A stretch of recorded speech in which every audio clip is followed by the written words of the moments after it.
迎收看《新闻大白话》，我是主持人翟轩，马上来关心一下，马上来欢迎一下这个阶段加入我们讨论来宾，前立委李胜峰，主持人好，大家好；前大使谢文吉，翟轩好，各位朋友大家好；还有前海军舰长吕礼诗，主持人好，各位观众大家好。好，立刻关注哦，今天贺锦丽、川普这个美选的第一场，他们两个人的交锋辩论。那我们看很多的这个报道啊，接二连三的全部都开始在针对花絮也好，针对两人的交锋也好啊，陆陆续续的这样端上台面。当然，大家关注是谁表现得更好呢？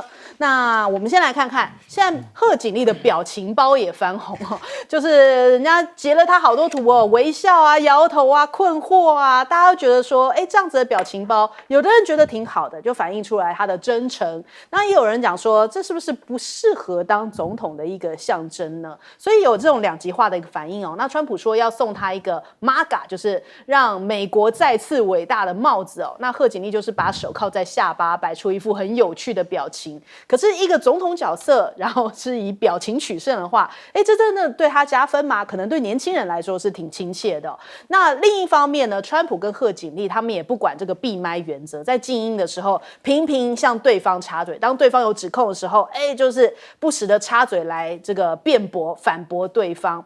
那但是呢，在这个辩论结束之后，又有一个，哎，是不是会影响到最后选情的一个动摇性的影响呢？我们看到小天后，哎，不算小天后了，天后泰勒斯哦，她在 IG 上面宣布说支持贺锦丽，终于被民主党给等到了。上次她也是支持拜登哦，但这次迟迟没有表态。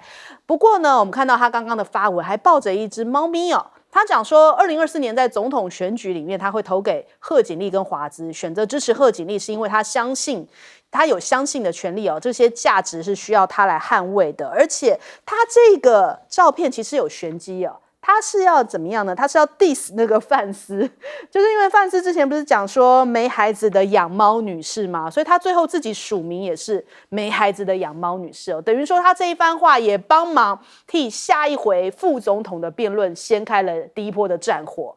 那我们看到这个也有一些这个美国的媒体曝光了这样子的即时民调，有63%的选民认为贺锦丽胜出。当然，这个也是比较偏民主党的这个媒体来调查的，因为也有很多这个比较偏共和党的声音是觉得说，哎，明显啊，这个川普表现的就是比贺锦丽来得好啊，所以现在双方都觉得自己表现的挺棒，连川普自己在结束之后啊，都觉得自己表现的太棒了。那我们来看看现在这个。川普哦，他讲说，现在统计的结果出炉，这场辩论当中，川普和拜登辩论时一样，比起贺锦丽多讲了5分钟的时间哦。那事后呢，贺锦丽团队还呼吁川普说要再来第2次的辩论，所以大家再等等看吧，会不会有第2次的交锋？那两个人正面交锋包含哪些话题呢？首先，先来看一下这个贺锦丽团队本来在这个辩论之前就讲说，他们要采取一个激怒川普的模式，然后他们也对外说，他们达成了。他们有成功的激怒川普哦。那川普的攻势呢，就讲到贺锦丽政府的移民政策让数百万的罪犯进入到美国，导致犯罪率上升。贺锦丽立刻反击哦，就说你自己本身就是被起诉的罪犯哦，所以这个回马枪这个打的也是挺狠的。那再来看看川普还讲说，移民政策会吃掉美国人的宠物，人家就讲说，你怎么会有这样子的一个就是很狂妄的一个发言呢？但是呢，他在讲的时候，竟然 ABC 的主持人也跳进来反驳这件事情，就被人家质疑说是不是不太公平哦？怎么主持人加入了辩论？那我们来另外看一下贺锦丽的公式，他就说呢，居住成本对于我们来说，真的太高了。但是呢，这就是你川普留下的烂摊子哦，导致我跟拜登必须要来收拾这样子的一个烂摊子哦。那川普反击，他就说我有关税，但是没有通膨哦，我的经济很糟糕，正是因为通膨真是动摇国本、分裂国家哦。那这个现在就是你们这个民主党造成的这样的一个经济问题，而且这是前所未见的。那后来最终大家最关注的就是晶片战这件事情。贺锦丽是讲说，川普你对中国大陆不够强硬，你怎么是把武器，就是这些晶片卖给了中国大陆呢？我们来看一下他们两个人的交锋。Resulted in a trade deficit, one of the highest we've ever seen in the history of America. He invited trade wars. You want to talk about his deal with China? What he ended up doing is under Donald Trump's presidency, he ended up selling American chips to China to help them improve and modernize their military, basically sold us out. What Donald Trump did, let's talk about this, with COVID, is he actually thanked President Xi for what he did during COVID. Look at his tweet. Thank you, President Xi, exclamation point, when we know that Xi was responsible for lacking and not giving us transparency about the origins of COVID. They bought their chips from Taiwan. We hardly make chips anymore because of philosophies like they have and policies like they have. I don't say her because she has no policy. 对，川普讲说这些晶片是台湾卖给这个中国大陆的哦，所以这个锅甩了过来。那在这个美国自己本身哦，全部关注度都在美选辩论上的时候呢，其实中俄他们也有一些军事上的动作。他们现在在海参崴启动了大规模的军演，莫斯科就说是从地中海到太平洋演习的一部分。换句话，是不是中俄用大洋包围反包美国的联盟呢？那俄罗斯的这个国防部又讲说，他们有这个包含了4艘的这个军舰，这是4艘的中国军舰，还有1艘的补给舰和俄罗斯的舰艇哦，一起在海参崴，大陆念就海参崴了，来进行这个大洋2024的军演，那就是要捍卫海上的交通跟海上的经济活动哦。那俄罗斯他自己是出动了400多艘的军舰、潜艇，还有这个支援舰艇来参加这个大规模的演习。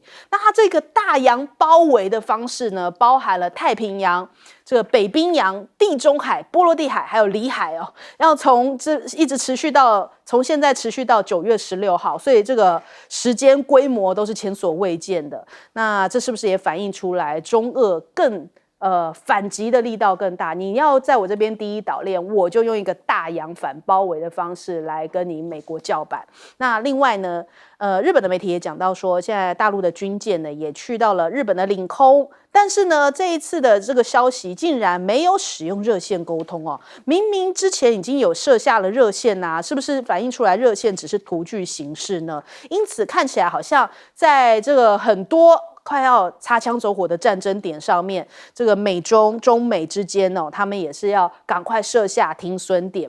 那包含了像是南海，他们用高层视讯对话，就讲说一定要维稳现况哦，不能够让南海这边变成下一个未爆弹。那我们来问一下介老师，介老师怎么看今天这个两人美选辩论的表现呢？这个辩论我看了哈，那个川普是表现正常啊。卡米拉他是第一次面对全美国的民众哈，他们这个民主党的测试就是说让这个美国民众知道他的价值啊，他的这个他能够胜任美国总统这样的一个职务哈，我觉得他表现的比预期的好啊，就是这次表现这个我觉得表现最差的是那个主持的那个电视公司叫 ABC，他2个主持人啊，基本上加入辩论。他不是提问，他直接加入辩论，直接反驳，直接反驳川普，让卡米拉没事干，这个就变成就是说，他可以去主持，变成本来是1对1的一个辩论，变成3对1，所以呢，我觉得这个是对川普是一个加分，因为本来他就质疑不公平嘛。对，其实川普就一直认为美国主流媒体不公平，对他不公平。那这次不就证实了这就不公平嘛？对，你再怎么讲一个公平的竞争你那个主持人不要加入对，也出拳辩论了，也加入出拳。攻击其中一个参加辩论的一个选手，对不对？裁判直接出拳打选手，那这有点这个在全世界人家看到说美国媒体这些媒体他们念的那个新闻学是不是跟我们念的不一样啊？媒体要客观公正，既不客观也不公正，自己加入一起去打，而且在辩论会我觉得啦，这个是帮了卡米拉的倒忙。当然啦，不出意料，所有的美国的媒体主流媒体大部分都认为卡米拉碾压川普，把这个川普打得溃不成军，然后呢还有媒体 CBS 啊什么出来，就是说哈，这里面有8项这个错误的讯息 （false information）， 就6项都是川普的，是吧？这个也错，那个就马上拿事实来这样子哈。那可是呢，很奇怪的，因为我除了看到美国媒体的第一时间的报道啊，我也看就是说他在这个不同媒体上面哈，这个所谓的电子媒体上哈，他这个实况转播的时候啊，下面那个观众的评论，那支持的川普的，事实上多于支持卡米拉的，所以就变成观众的反应跟媒体的报道哈，我觉得有一个很明显的落差，所以现在就不晓得了。可是就是说，卡米拉的表情之丰富啊，从喜怒哀乐、怀疑、犹疑，然后有一点失落，有一点挫折感，到最后有一点茫然，什么表情都有了。我看他的表情大概有差不多10几种表情。他是要凸显跟拜登的不同，是不是？那这里面就变就是说，当你笑得很开心的时候，人家会觉得你洋洋自得，你砍了川普一刀。可是他被川普砍的时候，他的脸上又很失落，所以就变成他都喜怒哀乐全部在脸上哈。我看有一些喜怒形于色哈，所以就有一些我看有一些在看的那个观众就说，这个东西如果说是一个国际上的政治场合的话，有点不太适合了，沉不住气。就变成就是说，人家就变成就是说，这个会质疑他对于大场面他这样子的喜怒形于色是不是恰当？那当辩论上面的话，那又要说就是又是这个主办单位的题目设计又有一点在就是说完全要修理川普的意思，去问他一些问题说，如果你这次又输了，你会不会又搞一次那个2000年那个1月6号的事件？然后你认为你上次选举到底是赢了还是输了？所以这些问题事实上好像是帮卡米拉在问问题，不是说我今天拿一个舞台让你们两边把你的政见说一下。所以我觉得这个基本上我们还要一下，你看美国媒体的反应，我觉得未必反映出美国选民的真实的对这场选举的真正的感觉啦。真正的感觉，我看就是说未来的1个礼拜要看一下民调，可能会比较清楚。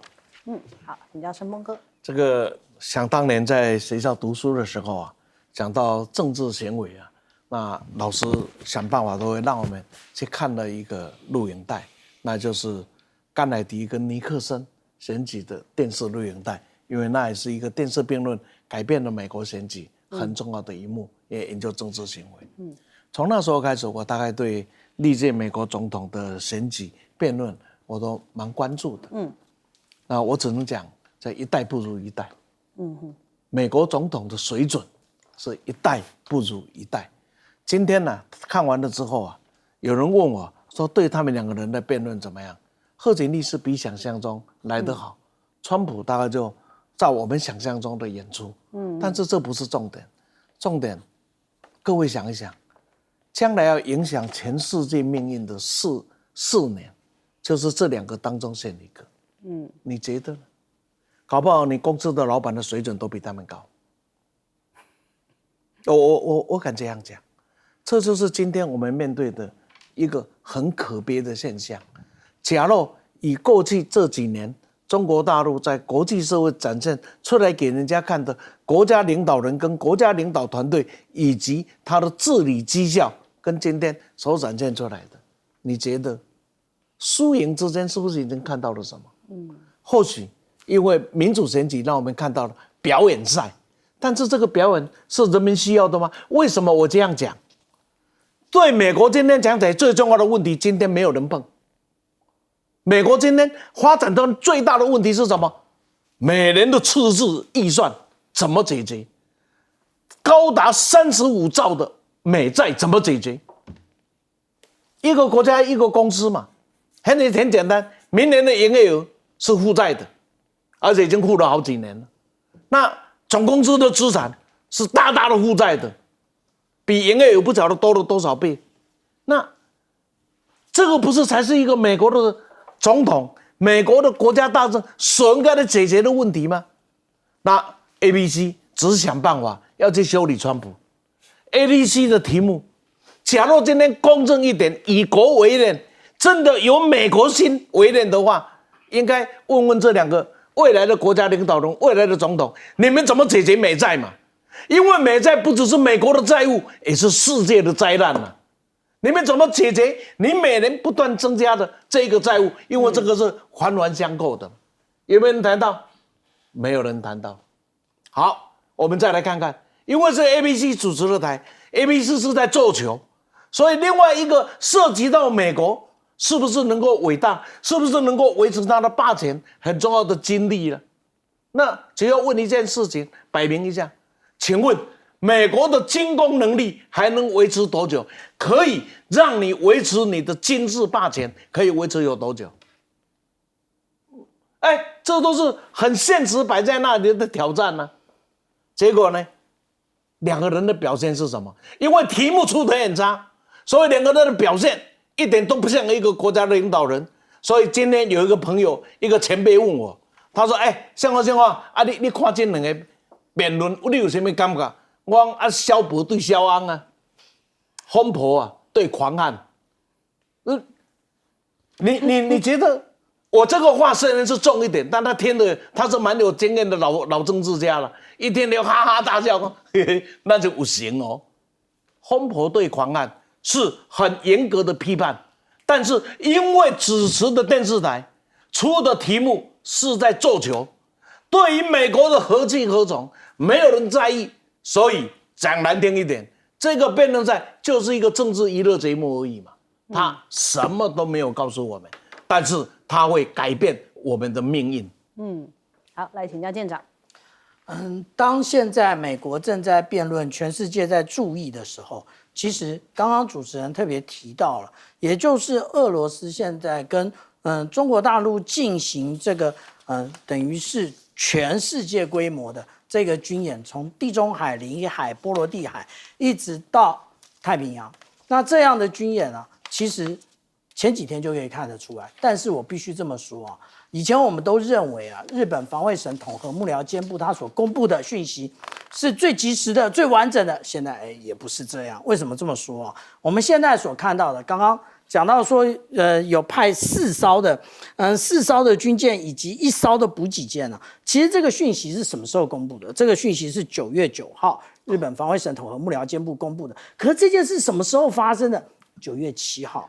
也就是他隔了2天才告诉我们，这个跟台湾的国防部有没有一点像呢？根本不是像，根本就是一个模子打出来的。那我们来看这样的兵力，其实只有这样吗？好像也不是。那我们看到其实现在啊，解放军的这一个055万吨驱逐舰，只要它有远海的动作的时候，都会出现另外一条船。也就是815的电子侦察船，我们在这一次果然就看到了，然后这个就是我们所看到的055的无锡舰啊，那他们先后的穿越过了这一个对马海峡哦，那直接进入日本海，因为一开始公布的时候，其实说这个演习只限于日本海跟鄂霍次克海，鄂霍次克海在哪里？其实它就在库页岛以东。然后在北海道以北那个勘察加半岛以西的这个地方啊，那其实还有没有别的兵力加入嘞？其实这件事情我们要仔细观察的。为什么？其实可能有075哦。为什么？因为我们看到8月17号，其实呢有另外2个兵力，也就是052跟075这个2栖攻击舰其实穿越了宫古海峡，去哪了不知道，目前也还没回来。那这就是我们讲到说，这样的一个演练，以前我们都认为这样的演练，他们是去不同的地方。不，我们看7月的时候，也是2个兵力不同的，然后一个是通过中古海峡，一个通过青津海峡，结果他们一起到了哪里？一起到了阿留申群岛这里。所以当中俄进行全世界规模的军演的时候，我们看看美国的兵力有在太平洋存在吗？没有。好，我们先休息一下，广告之后马上回来。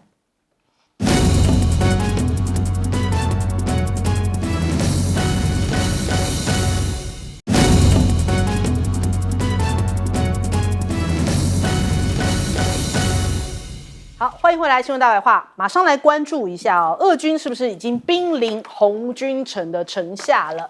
我们当然还是用地图来显示哦。现在乌克兰在红军城实施宵禁，因为俄罗斯人距离这边不远了，所以他们现在开始有这样的一个宵禁的行动哦。那为着要提高警觉，只剩下最后的1里路，那估计还有2万多名的居民仍然在这个红军城其中哦。我有看到一些他们当地的报道，就说他们已经开始有一些人已经要撤离了。那让人蛮不舍的是说，有一些老人家他们就选择留在这边，然后跟他们家里面的年轻晚辈就是道别哦。所以年轻晚辈就开始撤离，然后老人家就说现在也走不动了，就继续留下来在红军城这边，希望不要有太大规模的这种伤亡出现。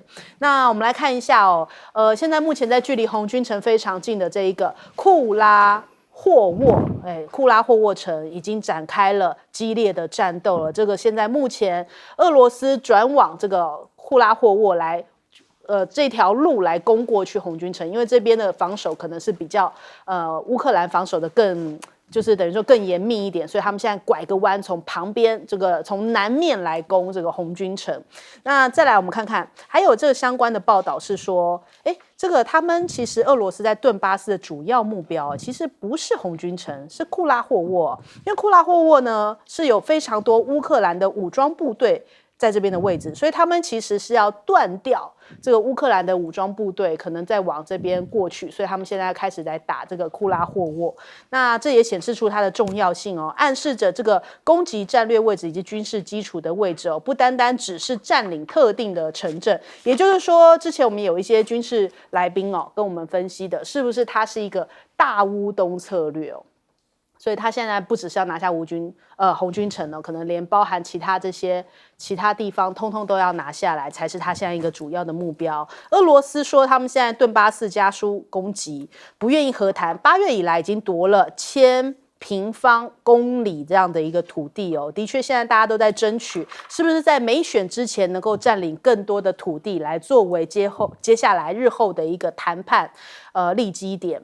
那现在俄罗斯在库斯克这边也开始攻击这个库斯克旁边的一个城市哦，叫做霍夫仓斯克的周边地区哦。那霍夫仓斯克又在哪儿呢？我们来为大家画出来。库斯克在这边呢，那霍夫仓斯克在这边的位置哦。所以他现在已经开始在攻其他的位置，想要赢得更多的赢面。那库斯克这边现在目前的局势看起来对乌克兰是不利的，有这样的报道他们说现在克里姆林宫的军队正在这个顿内茨克前线挺进，而基辅的军队呢，则是在入侵库斯克之后，就是从基辅调派过去的人呢，现在已经被困在俄罗斯境内，被围住了。那这个乌克兰是不是现在强弩之末？昨天有一个突发消息，他们有144架的无人机袭击俄罗斯，这是空前的一个动作跟场面哦。有72架在布扬斯克州上空，还有20架是到了莫斯科州，14架呢是在我们刚刚提到的库斯克，还有另外13架是在杜拉州，另外还有其他5个地区的攻击定点。那这样子的一个攻击会是一个最后一波的攻击吗？泽伦斯基就讲说现在因为红军城真的是已经被包围了，需要赶快请盟友们在9月份就把你们承诺过要给我们的一些武器赶快送到这边来，不然我们的军队恐怕少了这些武器可以做这个抵抗啊。那另外这个乌克兰的总理也讲，哈尔科夫现在目前的热电厂都已经被摧毁了。换句话说，现在目前天气越来越冷，冬季要到来了，可能又要有40万人要离开乌克兰，这是目前眼前要发生的事情。但是在乌克兰内部其实现在是有2派不同的一个看法。对于泽伦斯基是有一个怀疑的态度，因为泽伦斯基不是进行了大规模的内阁改组嘛，他们内部的声音是认为说，这个改组的时间真的是再糟糕不过了。我们只是累了，并不需要新的部长，我们需要的是新的士兵所以民调机构在8月份调查，泽伦斯基的支持度从今年的1月份份的69%，现在下降到45%，因为他们认为就是阵前换将乃是兵家大忌。你怎么会在这个时间点，突然换了这个国防部长跟相关的一些官员哦，所以导致他们前线更加的混乱，因为这个可能刚上任的官也不知道怎么样调度，他不是那么的清楚状况，反而造成了他们的前线混乱。那还有很多乌克兰年轻人希望赶快透过谈判来结束战争，但是前线的官兵却是不同意停战的，也就是说双方是这样子，战斗人员跟非战斗人员呢关系越来越紧张，这是乌克兰现在目前内部的状况。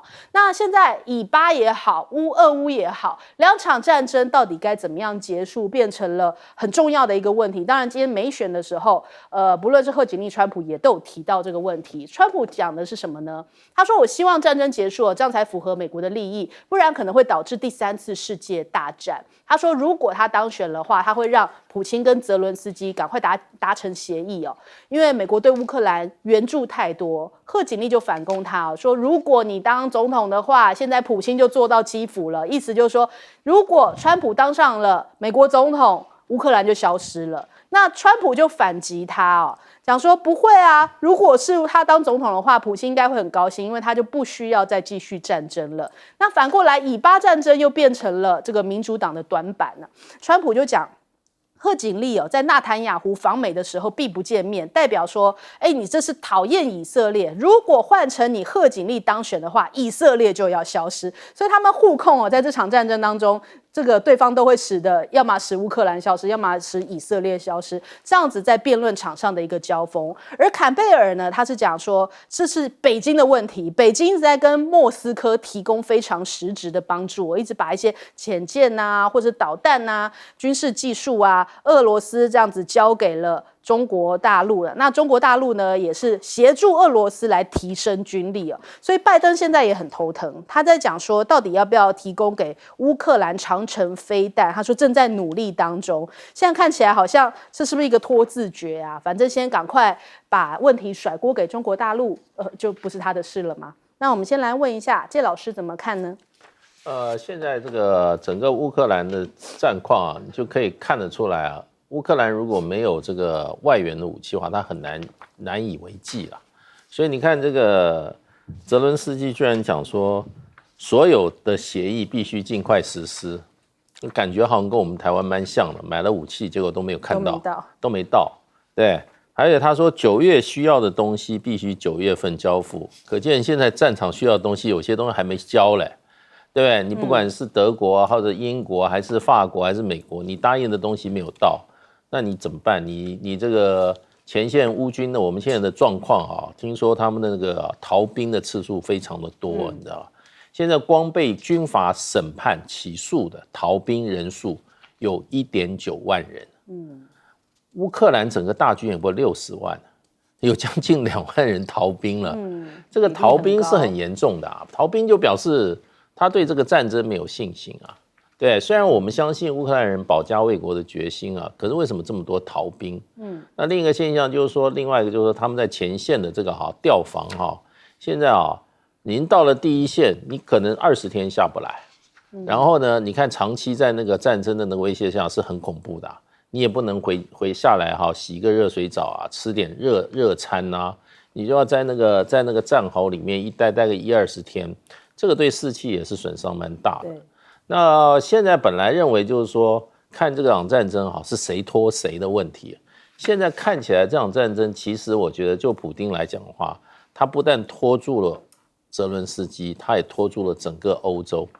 你知道，就德国来讲，这场战争已经让德国现在最大的一个右翼的党派叫另类选择党，现在已经变成德国第1大党了。也就是说，这个战争已经造成德国本身的这个内部的政治已经走向激烈路线了。那这个欧洲很多国家的内政都已经变了，像法国，以前那个国民阵线根本就是小党派，现在是法国最大的党派了。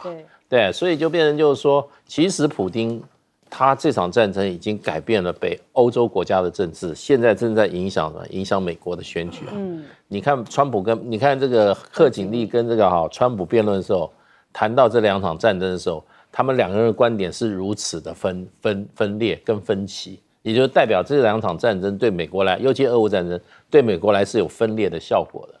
所以到底这个战争拖得久对谁有利？是对普丁有利呢，还是对美国还是西方有利？现在看起来好像已经怎么过了那个点了，看起来是对普丁有利了。所以这个战争真的是变化多端了。好，来请教舰长。刚刚大使告诉了我们，也就是现在乌克兰的逃兵很多。那乌克兰的逃兵很多呢，那问题是它反映另外一件事啊，也就是现在第一线的部队它不同意和谈。那他为什么不同意和谈呢？我们来看看这个是波兰的波兰电视台它所公布的，也就是现在呢国防预算耗尽了，然后但是乌克兰它面临了薪资危机。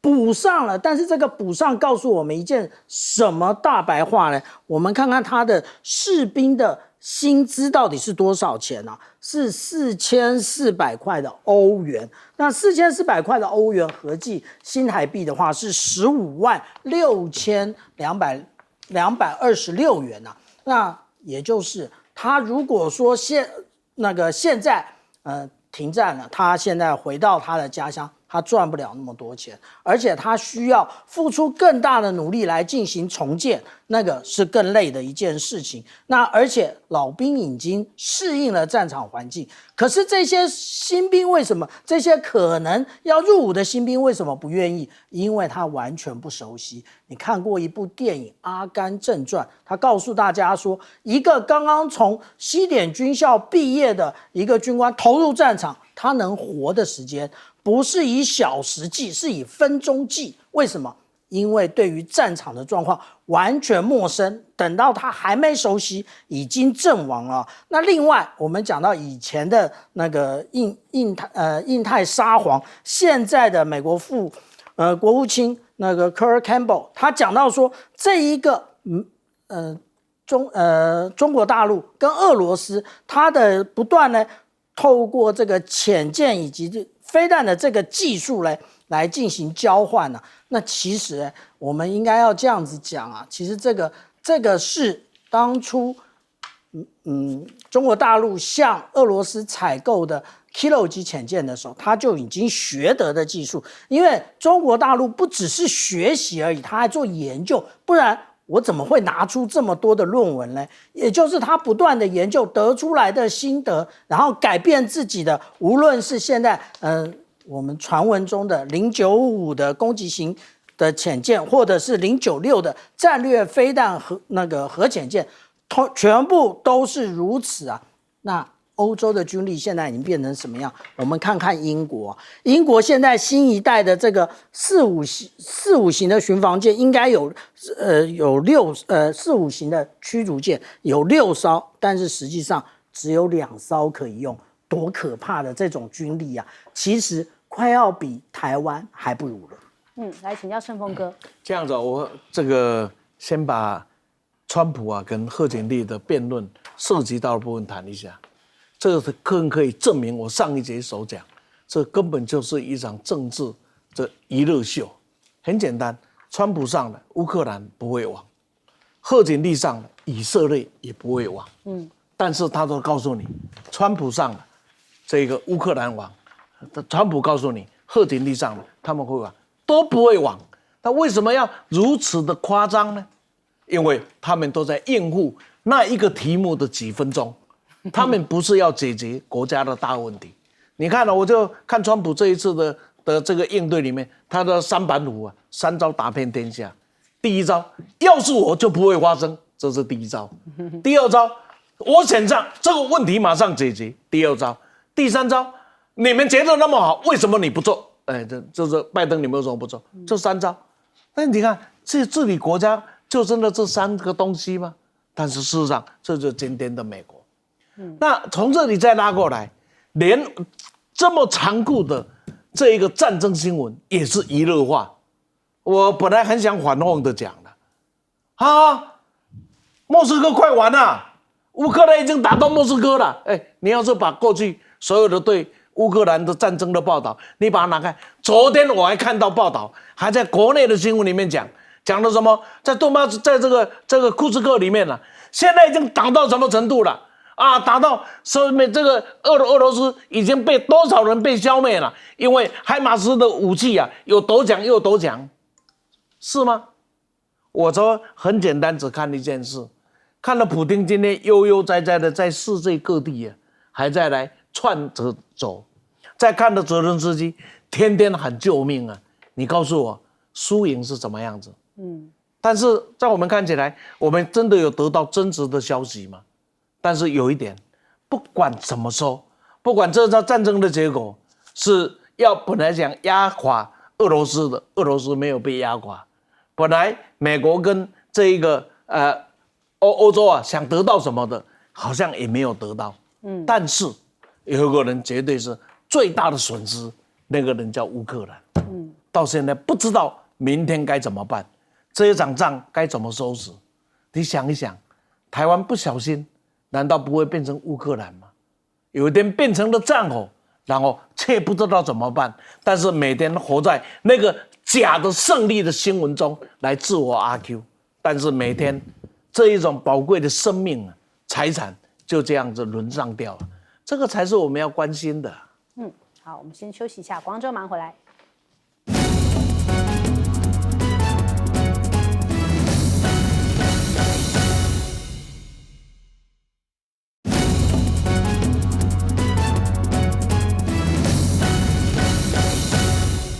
欢迎回来，新闻大白话，马上来关注一下啊，华为是不是开启了3折机的时代哦？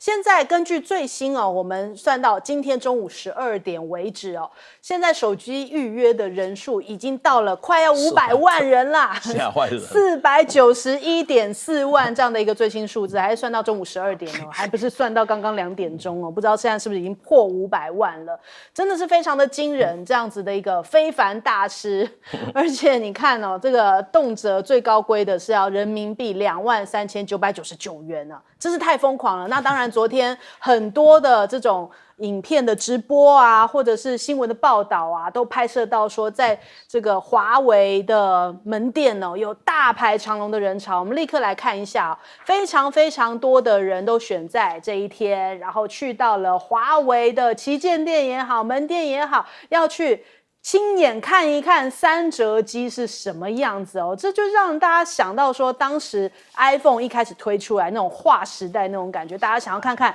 完全没有见过的一个新的科技性的新品到底是怎么样。我还看到有店员哦，拿着白色的手套，然后小心翼翼的把3折机放进了展示柜当中，然后旁边这个围满了人，这样趴在玻璃窗这样子啊，要看一下里面华为3折机到底长怎么样，大家都想要争先目睹这一刻，这真的是一个划时代的作品。那他们就讲到说，这个 XT 的 T 呢，其实就是指的有3层意义。我们看余承东讲啊 ，T 就是3折，就是 three， 还有这个尖端的科技 top， 还有未来的趋势 trend， 所以它是3个 T 这样的一个意义哦。那它就是一般人想做但是做不到的产品啊。其实有人说要反向思考，它叫做可以折起来的平板，而且还可以打电话。对于高阶人士来说，他并不想要平板那么大，我要因此拿一个大包包，我小小的一个随身包就可以放得下一个平板。对他们来说，他们才会是这样子的一个瞄准这样的一个价格区间哦。那中国大陆呢，其实现在很多人就讲说啊，抢不到啊，甚至还有转手价已经炒到了人民币9万块都有哦，所以这真的是非常的轰动。但是呢，一则以喜，一则以忧哦，就几家欢乐几家愁。华为这边哇，人潮满满，那另一边刚发布 iPhone 16的北京三里屯苹果旗舰店呢，却是这样子啊，冷冷清清。人家讲说，哇，真的是反映出来被逆袭了。苹果现在在大陆市场真的是不香了，就连苹果的员工都跑到华为那边去看发布会。我们来看看画面哦。网友在讲说啊，又是遥遥领先了。你看到这个苹果的店员哦，还穿着这个制服就跑去看，很认真的在看华为的发布会哦。就是因为在隔壁啊，所以他们就是跑过去穿着制服，不管那么多了，去看看华为到底发了什么样的惊天动地的新产品哦。那联合早报他就讲说，不论是华为或是苹果，其实这是一场品牌影响力的较量。CNN 也讲说，现在目前最新的数据显示出来，华为智慧型手机哦，已经这个直接影响到苹果高阶市场在中国大陆这个市场的占有率的表现了。那再来，除了华为跟苹果的对决之外，你看到美国众议院现在竟然投票禁止大疆无人机甚至呢还要来限制宁德时代。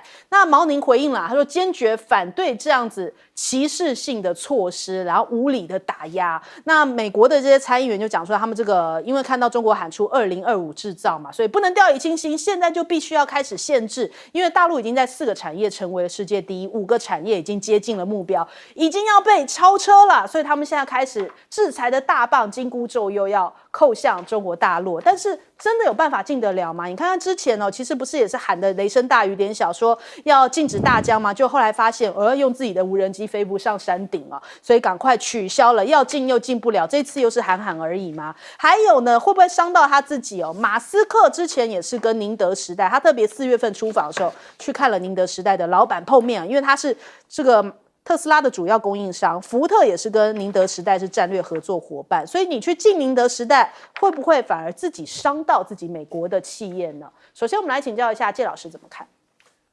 其实这支3折叠手机是全世界首创，就是说它这个可以把它打开以后几乎比我们看到的 mini pad 还要再大。那3折叠手机过去它技术上问题就变成你折3折的话，你会不会太厚？对。它重量会不会太重？那这么大一个，可是现在看起来，我看了很多网上的这个机子片，它非常的薄。有人比较过它的三折叠的厚度跟2折叠几乎一样。所以它就做得非常的薄。那这个就是它成功的关键，因为你3折叠，你如果太厚的话，人家还是不好携带。对。那这也就是说，他们这个华为的宣传就是说，你可以把一台电脑。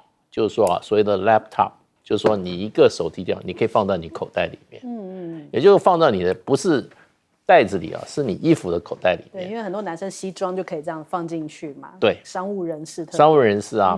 那这个就是说，现在为什么萤幕要大呢？事实上，我现在所有手机都把萤幕越做越大，为什么？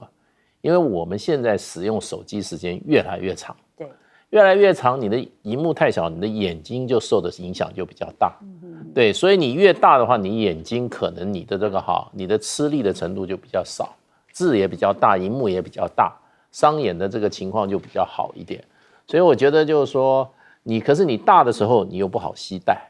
像我自己就有一个 mini pad， 我就很少带，我连 mini pad 我都觉得比较大，麻烦。我常常在外面就不带了。那你如果说是3折叠，打开又比 mini pad 还大的话，那真的是一个很好的技术上的突破那所以就是说，可以上网上去看它的这个所谓的整个的它的工艺水准非常的高，我认为它是一个精品级的工艺。然后它的所有那个转折点那些金属轴承，做的整个都做的非常的怎么样？非常的精致。那还有就是技术上其实是蛮难克服的，因为你3折叠的时候，你通常另外2个折起来你有一个面，你就可以当一般的手机用。可是你要打开第2叠变成2折叠的时候它的萤幕立刻就变成2折叠，在那边平均的这样子分布起来。3折叠又马上就变成3折叠，这个中间的技术是蛮难的。那相对于就是说，我们很多都是苹果的，我就是用苹果的我从10用到15，我都觉得没有升级感。对。那现在15到16看起来还差不多嘛。对，而且 AI 的话，台湾它那个 AI 功能的话，我们在台湾版本的也没有。对，所以这个2个手机真的是一个是新时代的手机，一个是旧时代的手机，差距很大。好，来请教顺峰哥。这样子这个手机我们简单，因为我们用心研究过就知道，这个苹果的智慧型手机就是因为摆脱了手机的一个重要的功能，那就是除了通信之外它基本上就是一个小型的电脑。对。所以把过去就打败掉了。那因此呢，苹果领先，大家是跟着苹果走。但是，一直到了华为的这一个呢，Mate 60开始是走出了另外一条苹果要不要跟的痛苦的道路。而这个里面呢，出现了华为跟苹果在整个的产品思维有很大不一样的地方。华为的思维是从使用者的角度来看。举个例子，我们用的手机再怎么用到最后最困难的地方是我最紧急需要的时候，它是没有信号的。所以用什么来解决？用卫星电话来解决。就从人的角度来看，因为我们可能碰到那1/1000，而那1/1000就是我的生命之所在。我的第二个呢，就是说华为这个时候他用的心在这个 Mate 70开始用 AI 进来 ，AI 大家知道就是它放在哪里？它跟苹果不一样。等一下我会跟你讲，它是放在大家最喜欢的照相。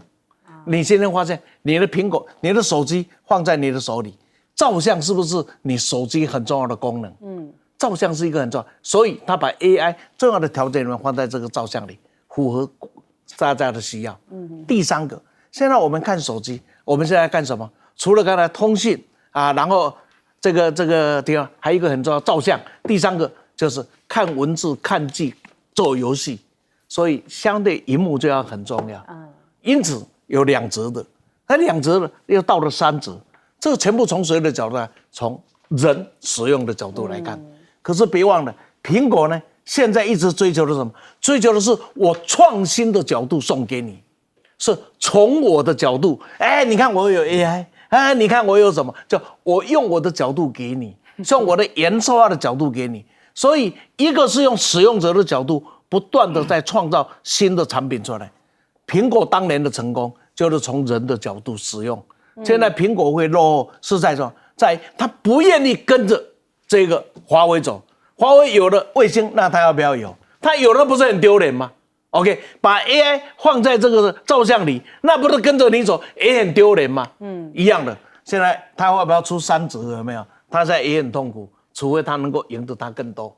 所以在这一个情境里面，告诉我们，这是双方在整个的科技竞争上已经展现了不同的领域在做蓝海的竞争了。输赢是很有意思。最后我要讲，美国的国会定了这么多法，算了啦，他就像当年的皇朝啊，皇帝啊，以为下个圣旨，世界就会改变一样他们以为定个法，这个呢，中国就会垮的一样了。再定，你有本事就定吧。对，苹果还以为它继续卖品牌还可以再卖得下去但是现在大家看的是你的功能到底有没有划时代我们来问一下舰长。我们常常讲也就是领导品牌是由谁决定？以前领导品牌是由消费者决定，但是从 iPhone 这件事情来讲，领导品牌谁来决定？对不起，华为来决定。为什么？因为华为赢你啊！而且我们大家用 iPhone 手机，你是怎么用？你是这样用啊？你这样用是什么？就是以前这些臣子向皇帝报告的时候，那个护板你是这样用。那现在是什么？现在我们看3折手机，拿的是什么？拿的是奏折是皇帝那也就是说，你是要拿3折手机当做变成自己是皇帝，还是要像刚刚小舰长一样拿的是护板嘞？这个其实很有才奏折来的概念。对，奏折来的。好，那接下来我们看这个是有买到的，或者到专卖店直接去看的。